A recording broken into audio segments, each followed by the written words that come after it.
حضرت عائشہ صدیقہ رضی اللہ تعالیٰ عنہ فرماتی ہیں ایک عورت تھی اور اسے نبی پاک صلی اللہ تعالیٰ علیہ وسلم نے وہ کلمہ پڑھ کے مسلمان ہوئی، مدینہ طیبہ آ گئی تو حضور نے مسجد نبوی شریف میں اس کے لیے مکان،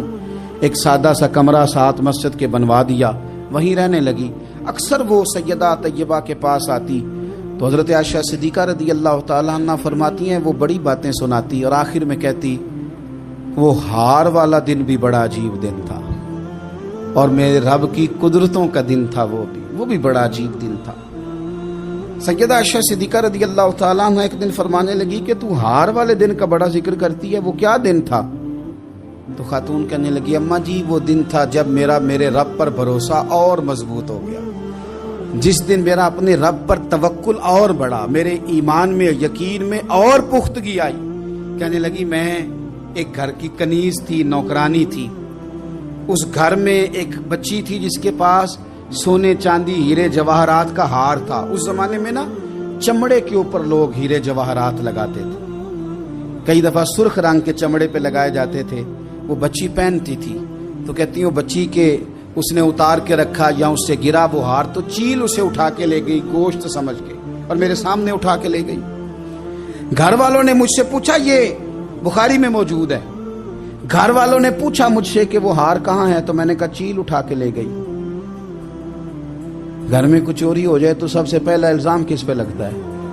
ملازمین پہ۔ کہتے انہوں نے مجھے بڑا مارا، بڑی تکلیف تھی، حتیٰ کہ میری شرمگاہ تک کی تلاشی، میری عزت اتنی خراب کی میں بتا نہیں سکتی۔ میں نے اپنی زندگی میں ایک واقعہ دیکھا، ایک امیر گھر میں چوری ہو گئی، ملازم کو اتنا مارا کہ وہ چارپائی پہ پڑ گیا، پولیس والوں سے اتنی مار پڑوائی گئی کہ وہ بیچارہ چارپائی پہ پڑ گیا